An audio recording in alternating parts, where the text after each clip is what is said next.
Hello, everyone. It's January the 25th, and Monday. We do have an additional 51 deaths. To be perfectly honest, that's a heck of a lot better than it's been. It's still terrible. We all know that, but it's surely better than it's been. And if we'll just step back and think about it, what I'm basing that on is now we've gone from Thursday to today. So we've really been 4 days. We've been Friday, Saturday, Sunday, and then today. And normally our briefings Monday, Wednesday, and Friday, we go 2 days. So this is a reflection of double the days of normal. And if we could get back to a briefing every other day and a number like 25 instead of 75 and 83 and 73 and all those atrocious numbers, it's better. I'll explain that to you in just a second. You know, I just went to Dennis Davis's funeral, and Dennis was our cabinet secretary for our Department of Veterans Assistance, and he just did an unbelievable job. And what a man, what a man, what a man. His smile was infectious. He's a big guy that always just lit up the rooms, and his family's really hurting, and you know, and I'm sure grandchildren, maybe even great grandchildren, you know, were there, and just it's just tough. I mean, it's just tough stuff. I mean, we lost a really, really great man. So please remember Dennis Davis and all of his family. I mean, what he did for our vets is just unbelievable.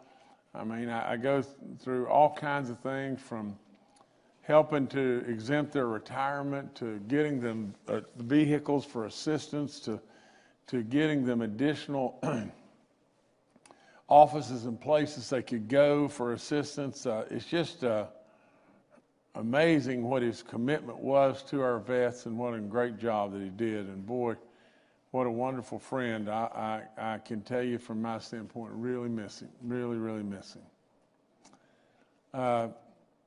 Today in the state of West Virginia, we now have 899 deaths, which is really terrible. We have 51 additional deaths today. Every one of these people are not statistics, they're names, and they have families just like Dennis Davis and loved ones. And so please keep them in your prayers. Our 849th death is a 64-year-old male from Barber County. Our 850th death is an 86-year-old female from Mercer County. Our 851st death is a 92-year-old male from Kanawha County. Our 852nd death is an 84-year-old female from Cabell County. Our 853rd death is a 74-year-old male from McDowell County. Our 854th death is a 97-year-old female from Hancock County. Our 855th death is an 84-year-old female from Pendleton County. Our 856th death is an 80-year-old male from Summers County. And I'm saying 800. And just bear with me. If I've done that, I'm going all the way back to the top, and I'm going to start all over. Our 1849th death is a 64-year-old male from Barber County. Our 1850th death is an 86-year-old female from Mercer County. Our 1851st death is a 92-year-old male from Kanawha County. Our 1852nd death is an 84-year-old female from Cabell County. Our 1853rd death is a 74-year-old male from McDowell County. Our 1854th death is a 97-year-old female from Hancock County. Our 1855th death is an 84-year-old female from Pendleton County. Our 1856th death is an 80-year-old male from Summers County. Our 1857th death is an 88-year-old male from Summers County.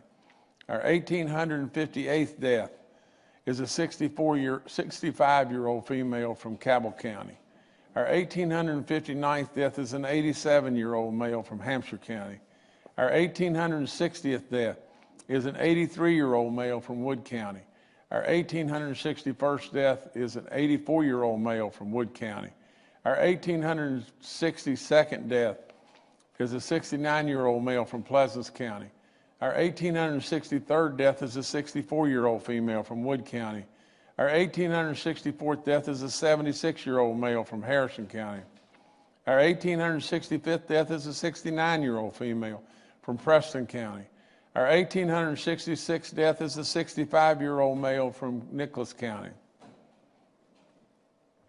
Our 1,867th death is a 95-year-old male from Lewis County. Our 1,868th death is a 68-year-old male from Preston County. Our 1,869th death is a 62-year-old male from Wood County. Our 1,870th death is an 89-year-old female from Wood County. Our 1,871st death is an 81-year-old female from Wyoming County. Our 1,872nd death is a 70-year-old female from Logan County. Our 1,873rd death is a 54-year-old male from Burke. Our 1,877th death is a 96-year-old male from Wood County. Our 1,878th death is a 74-year-old male from Marshall County. Our 1,879th death is a 74-year-old male from Harrison County. Our 1,880th death is an 84-year-old male from Kanawha County. Our 1,881st death is a 79-year-old female from Wood County. Our 1,882nd death is an 89-year-old male from Harrison County. Our 1,883rd death is an 88-year-old female from Wood County. Our 1,884th death is a 71-year-old male from Mason County. Our 1,885th death is a 62-year-old female from Marion County. Our 1,886th death is an 88-year-old female from Wood County. Our 1,887th death is a 58-year-old male from Hancock County. Our 1,888th death is a 68-year-old male from McDowell County. Our 1,889th death is a 59-year-old female from Wood County. Our 1,890th death is a 76-year-old female from Wood County. Our 1,891st death is a 76-year-old male from Ohio County. Our 1,892nd death is an 83-year-old male from Wood County. Our 1,893rd death is a 64-year-old male from McDowell County. Our 1,894th death is a 75-year-old female from Hampshire County. Our 1,895th death is a 92-year-old female from Kanawha County. Our 1,896th death is a 78-year-old female from Fayette County. Our 1,897th death is a 68-year-old male from Jackson County. Our 1,898th death is a 94-year-old male from Fayette County. Our 1,899th death in West Virginia is a 56-year-old female from Cabell County. I apologize for messing up and everything, because in starting out reading 800 and some, when it's really 1,000 more than that. It's hard to believe, isn't it? Really and truly, it's just hard to believe. I keep going back to things like something that we would really, really, really notice. You know, the Sago mine disaster. When we had 12 miners, I think it was 12 miners that were trapped and 11 of them perished. Upper Big Branch, just think about the mine disasters that we've had along the way. Or think about an airplane crash or whatever it may be. Maybe it was a van or a bus and 6 perished, or whatever it was. We've lost 1,899 people. Our numbers in lots of ways are better. We've only had 532 new positive cases in the last 24 hours, but we didn't test that many. Our cumulative continues to rise a little bit, but it's been not much. It's 5.57. Our active cases are down. There are 24,365. And the number of daily active cases in West Virginia has decreased. So that means the number of active sick people have decreased 13 out of the last 14 days. That's good. That's good. Our recovered cases are almost 90,000, 89,575. You know, Jordan, pull that graph up real quick and let's just look at that one more time.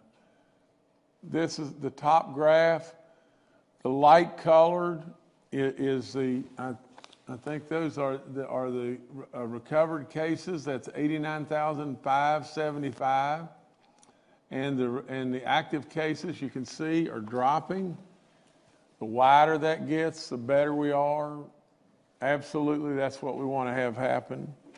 The number of patients, like I said, in the hospital have dropped to 597. That's really good. We want nobody to be sick. The number in the ICU units are dropped to 151. Our RT rating is at 0.87. That's the 4th best in the nation. You know, all that's good stuff. I continue to remind everybody that's 65 and above, if you get the least bit of a feeling that's not normal, go to the doctor. I'm sorry, go get a test. Go get a COVID test immediately. Get a COVID test. And really and truly, if we find out that it's positive, we'll get you the antibodies and save your life. That's all there is to it. You know, we hit another unbelievable milestone in West Virginia. We continue to lead the nation in every way. You see it on the national news. I mean, for crying out loud, right here is the cover of the New York Times. The New York Times. And right here at the very top, it said, West Virginia speeds ahead on inoculation. The cover of the New York Times. Everybody knows it.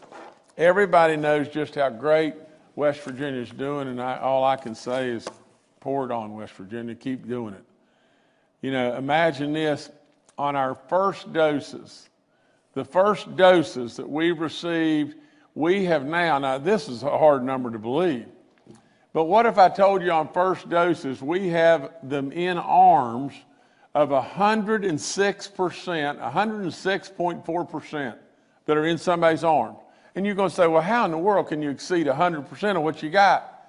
We're getting more doses out of the vials than what they really anticipated, but 106%, 106.4% of what we've received are in somebody's arm in West Virginia. That's really great stuff. And so I congratulate all the healthcare workers and the Guard and the DHHR and everybody that's had to listen to me scream and jump up and down and do everything in the world, but really and truly it's working. And I thank you so much for all the great work you've done. We've put out in first doses 166,358 doses to our people, 40,258 second doses, which means that we have sent out and we have put in arms 206,616 of our great people in West Virginia, and we're saving lives in doing so. You know, all of our counties and our community partners have played important roles in this as far as getting the West Virginia vaccines out, and I thank them again and again.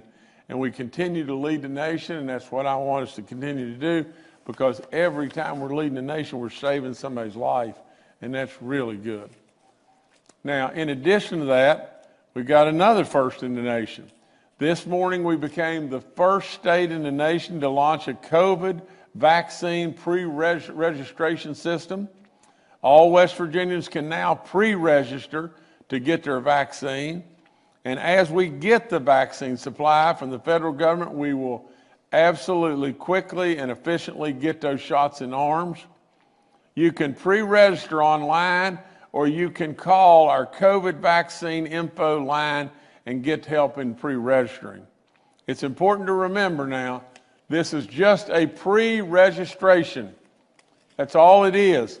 It's just some way to make it more convenient where you're not calling on the phone, because I hate that like crazy.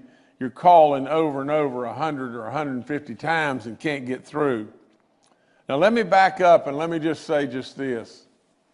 And I say this directly to all of our seniors, all of the people that are out there that are trying some way, somehow to get vaccinated and everything, but just think about this.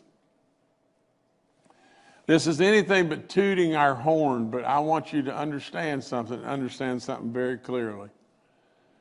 I know of the inconvenience, and I hate it, and that's why we've done this. This cost $700,000 to the state of West Virginia to do this, to make it more simple and more convenient, because we don't want people, on the phone forever and a day. We don't want that, because that would be terribly frustrating to me. I know it's terribly frustrating to others, but here's the but part of the whole thing. And it's just this. If West Virginia had not pivoted and not gone this way, I mean, really and truly, at the end of the day, all of our seniors and everything, many had lost hope. Had lost hope because they knew they couldn't get a vaccine shot, really and truly, until probably April. Well, it's January. It's January. And I'm going to read a number to you here in just a second that is absolutely just wonderful. Well, I'm going to jump over to it if I can find it real quick here and everything. But, well, I'm just going to, y'all just bear with me just 1 second.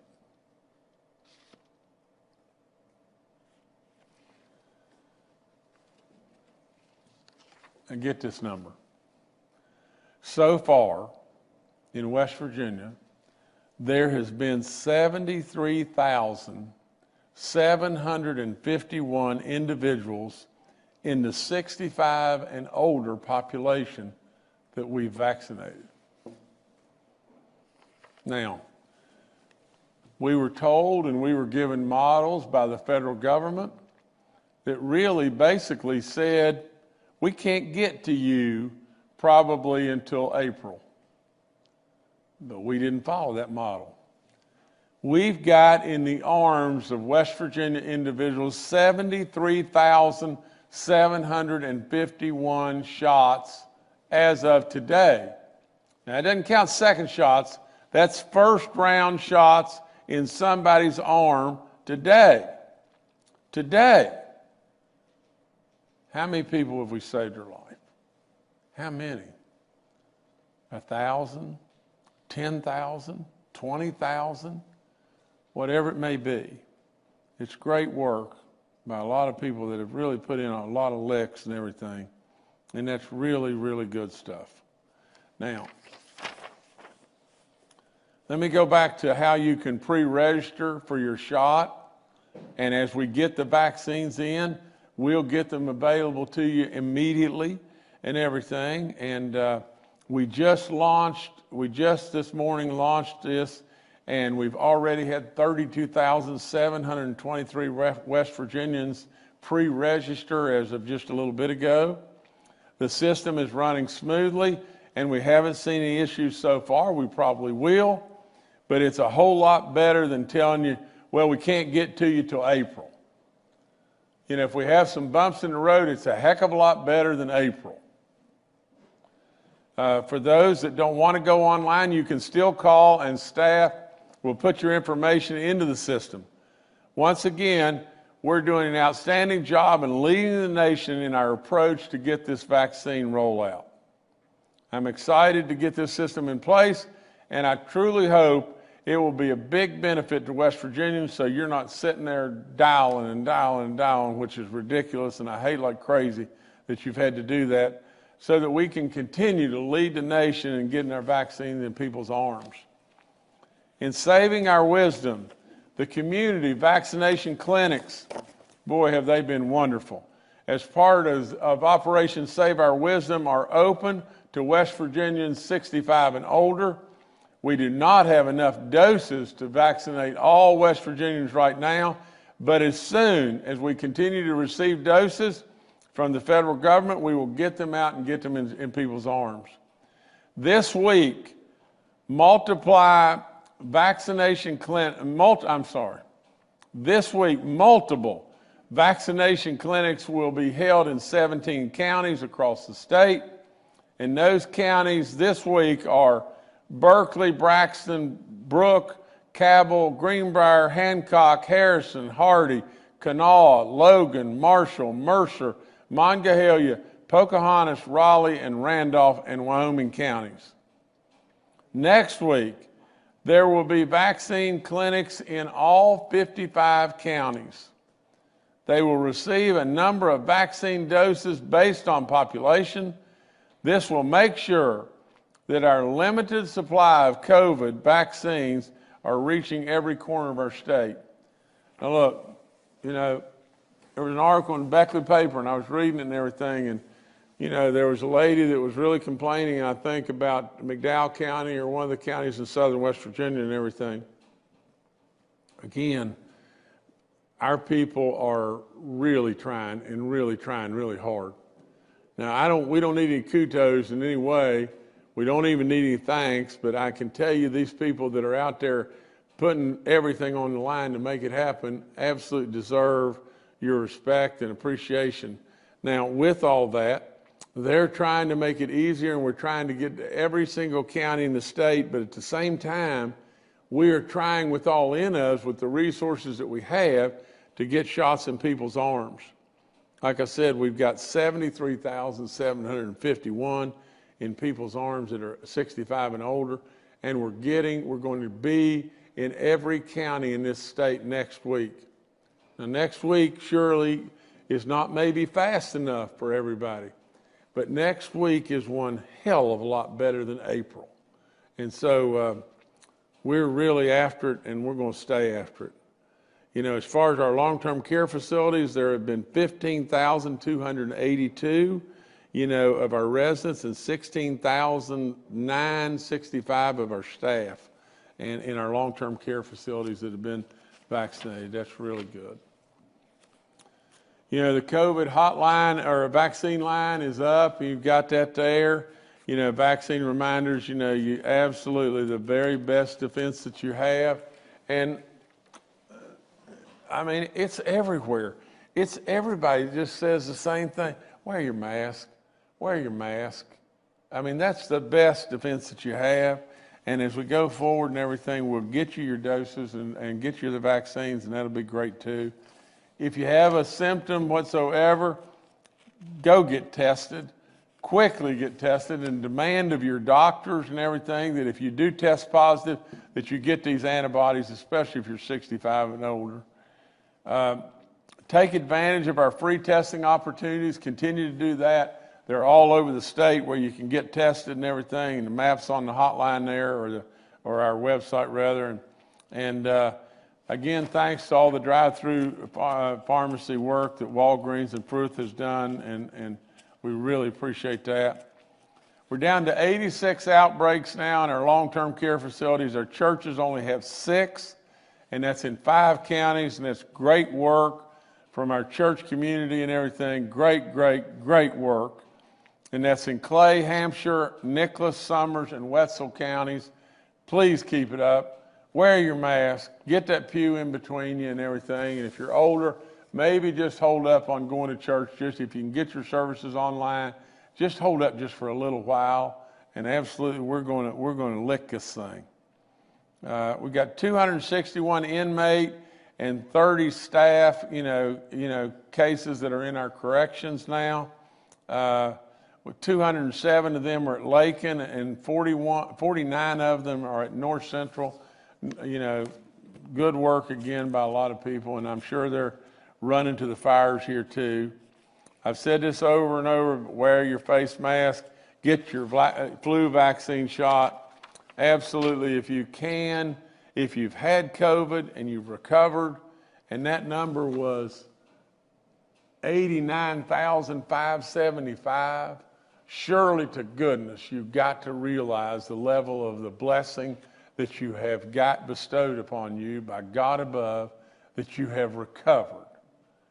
Now think really hard. If you can see your way fit with the guidance of your doctor, go give blood. We really need that.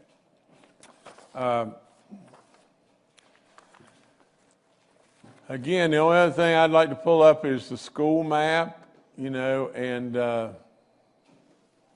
if y'all could pull that up real quick. And you just look, other than really one county, for the most part, a lot of border counties, and I know up in the northwest side of the state, you know, we've got counties that aren't necessarily border counties, but other than that, really and truly, our map's getting better. It's just getting better and better, and we just got to keep at it. Only other thing, remember all these people in your prayers, and Dennis Davis too. Thank you so much. All right, thank you, Governor. Our pandemic leadership panel is joining us today, and they are all available for questions, but we'll go right now to questions from members of the media. The first today is from Charles Young with WV News. Hi, this is Charles Young with WV News. I was wondering if someone could give us a little bit more detail on the 106% thing. Is that due to the manufacturers are actually putting more in the vial than is listed? Is that consistent? Is that every vial we're receiving, we're able to get these extra doses on? And is it consistent enough for us to be able to count on that? If we're getting, you know, our 25,000, you know, a week, do we know how much extra is in there? Thank you. General Hoyer, you can go, but if it remains consistent, you know, Charles, at 25,000, it's not insignificant. At 25,000, you pick up that extra 6%, you're picking up a little more than 1,500 additional doses we can put in the arms. But General, go, please. So, Charles, we are getting doses from both Moderna and the Pfizer, primarily from Pfizer. I think it's a combination of a couple of things. We added the 6th syringe into our ancillary kit packs to make sure, because we saw early on that there were extra doses coming. There was a lot of best practices data shared across the 55 counties. We've had some great work from the pharmacy board to help with training. It is not every single vial that you get the extra dose, but we are getting enough. As the governor pointed out, this is making a significant impact. And we now plan for that and take the analytics into effect to make sure we're getting maximum number of doses to our citizens. Thank you. All right, thanks, Charles. Next to Kenny Bass with WCHS and Fox 11.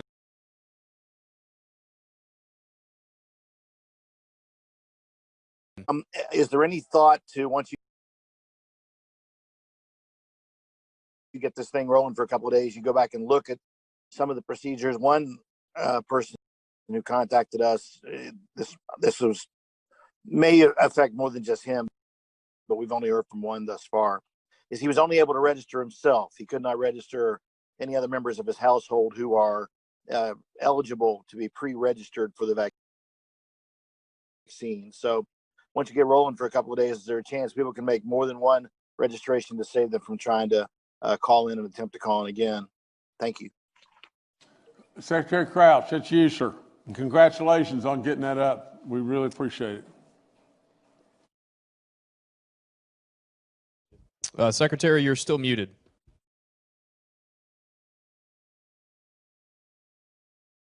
Sorry about that. Thank you, Governor, for that. Our folks have done a wonderful job. It's to roll this out in a week has been quite an experience, but we're pleased that it's going well. We just passed 40,000 individuals. So while the governor was talking, folks have continued to call in. There is a glitch right now, I'll mention, with regard to the telephone lines. It is not DHHR, not the call system, but some people are apparently getting recordings and saying that the line is out and won't be available again until February 1st, or in some cases, February 5th. We've got Verizon working on that, so we hope that will be fixed very quickly. Kenny, your question is a great one. We actually talked about that yesterday, and we were going to try to register folks in the same household. We did have experiences where individuals would call in, have called in, and have long lists of people to register. So we're looking at that and seeing how we can speed that up. But Kenny, you're right. We should be registering people in the same household, and we will fix that immediately. So thank you for that question. All right, thank you, Kenny. Next is Steve Adams with Ogden Newspapers. Yeah, this is Steve Adams with Ogden Newspapers. You brought up Lakin, and I wanted to circle back to this question. In light of both the number of cases in the correctional system and I believe a figure that was spit out a couple weeks ago in regards to how many correctional officers and staff are actually opting into the vaccine, has there been any other talk about trying to get inmates, or at least inmates within the high risk categories, age 65 and up, vaccinated to provide some additional protections to those inmates? Thank you. General Hoyer, I think that's you again, sir, or Dr. Marsh, one of the two of you. Yes, Governor. Stephen, we continue to look at the data. We do know now that more correctional officers have come back and asked to take the vaccine. We also have been working with corrections on data related to their most vulnerable population. Again, it goes back to availability of vaccines and knowing what we've got to go after immediately with our older population. Thank you. All right, thank you, Stephen. Next to Mark Curtis with the Next Star Media.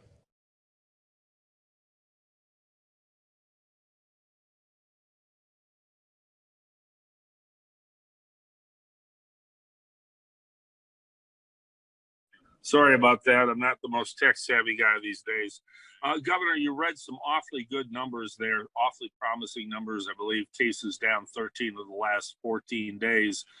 While that's the good news, are you and the doctors in the room concerned that people are going to start letting their guards down again and having bigger gatherings and doing all the things that you've advised them not to do over the holidays, simply because the numbers have gotten better? And I think that lulls people into a false set of security. Well, Mark, all I can do is just say this. I don't try to sugarcoat things when things are bad, but I sure want to tell people good news when things are good. I think it rejuvenates us and gives us hope when things are good, and I hope to God above that they have the good sense to know that we're not out of this yet. And this spin cycle is pretty dadgum tough. And we've been there and been there and been there, but until we get probably 80% of our population vaccinated and maybe a little bit of time under our belt, with our nation and it being vaccinated and everything, we're probably not going to get there until we get to a situation to where we've got that herd immunity that everybody speaks of. But Dr. Amjad, join in on this and everything, and I think it's a great service of what Mark has given us, because basically he's given us an additional platform to say, and he's saying the same thing. He's concerned that maybe as things get better, we drop our guard. And in West Virginia, you can't drop your guard. So thank you a bunch, Mark. But Dr. Amjad, please join in. Sure, Mark. I mean, that's a great question. And as the governor said, we do want to highlight that West Virginia has been doing a great job, and we commend them for that, for wearing their masks and being socially distanced. But we do want to remind everyone that you still need to continue doing what you've been doing great. So we applaud West Virginians for doing so well. We do like the numbers that we see. We are surprised that they are low, but as the governor mentioned, we can't let our guard down right now. We are at a point right now that things can possibly get worse, but I myself am not a pessimist all the time. We like to be hopeful. We like to keep going forward. But West Virginians, we still need to wear our masks, even after you've been vaccinated. With the new strains coming out there, you have to be vigilant, wear your masks, stay in your family units. So that is something. But we like to remain hopeful. We like to remain positive, but we still can't let our guard down. Thanks. All right, thank you, Mark. Next to Paul Mullen with WCBC. Good morning, Governor. Good morning, panel. Governor, you've gotten a lot of good publicity, great publicity on the #1 ranking nationally in the vaccine rollout. I'm wondering if any of that has spilled over into economic development. If somebody has seen that publicity and picked up the phone and called the Economic Development Office in West Virginia and said, hey, that's where we want to be. Listen, I don't know. I mean, I have not really, followed back up and checked and everything, but Paul, of course it's happening. I mean, for crying out loud, just think how many and getting them all the second shot. I mean, first in the nation with assisted living. I mean, first in the nation in, personal income growth in certain quarters, or first in the nation in construction jobs and everything. Well, and now first in the nation in rolling out the vaccine, and maybe first in the nation in having a system to be able to pre-register people. Every single bit of that, every single bit of it, Paul, does one thing, and that is it tells the outside world that West Virginia is not that backward state. West Virginia is a state that they missed, the diamond that they missed. And you can bet your boots, brother, that is absolutely driving more and more and more people to give West Virginia a good look. And so absolutely, that's exactly what I've been talking about over and over, because at the end of the day, it will really help us all. All right, thank you, Paul. Next to Kimberly Keggy with WSAZ. Hi, everyone. Hi, panel. Good morning. We've seen a fairly smooth process this far on the pre-registration website for the COVID-19 vaccine, but I've had a lot of viewers reach out to me saying once people are starting to begin to be registered, how is the state planning to use information to put together wait lists? Will it depend on the age category, or for some of those with underlying health issues, will they be put above maybe someone who is younger than them? Thank you. Secretary Crouch, this is you again, sir. Yes, sir, Governor. Thank you. Yes, good question, Kimberly. As we've talked about over and over, age is the primary issue, the main priority right now for vaccinations. We are saving lives by getting our elderly vaccinated. Governor made the elderly a priority back in April of last year, almost a year ago, and I can't imagine where we would have been if he hadn't done that.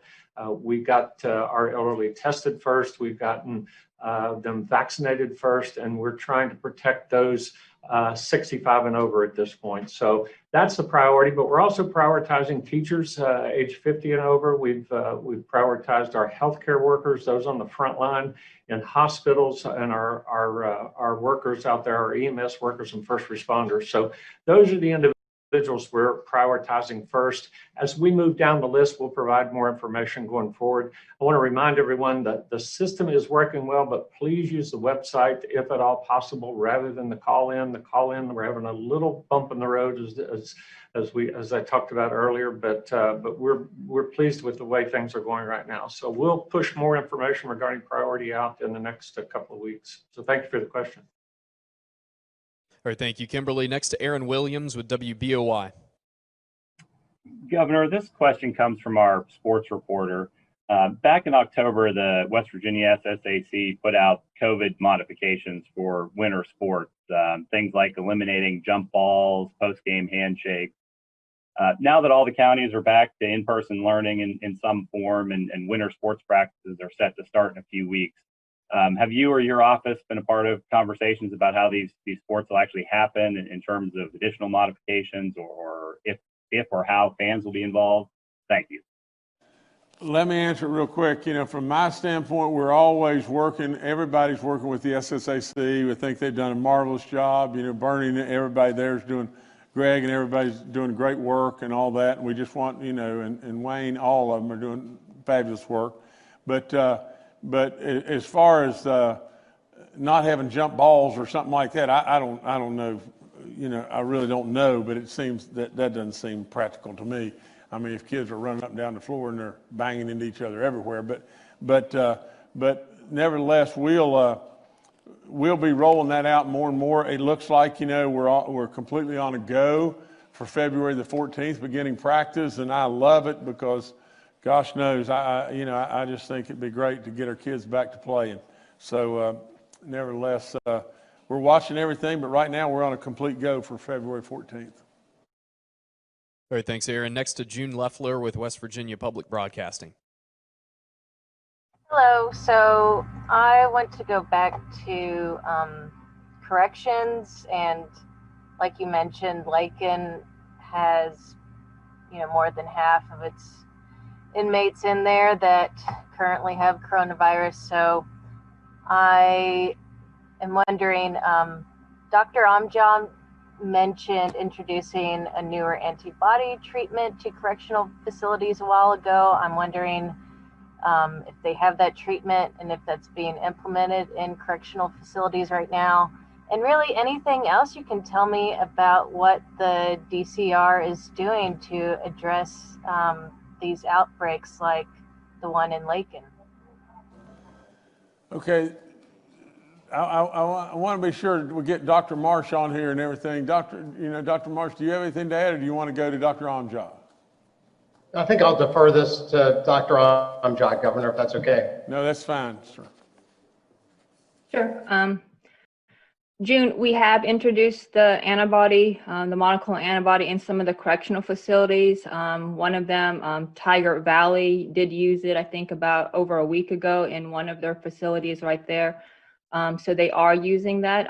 West Virginia actually is one of the first states besides Alaska that is using it right now. So we are using that for any inmate that does qualify to use a monoclonal antibody. So we are doing everything we can for the inmates that do suffer from COVID-19. And as we mentioned before, if an inmate is really sick, they do get transferred out of the facility. But we did have a call with the medical providers of the correctional facilities to keep them up to date, just as we would with the long-term care facilities and any other provider in the state, keep them up to date with any of the, treatment options that are available to anyone in the state as well. Thanks. All right, thank you, June. Last question today from Phil Kabler with the Charleston Gazette-Mail.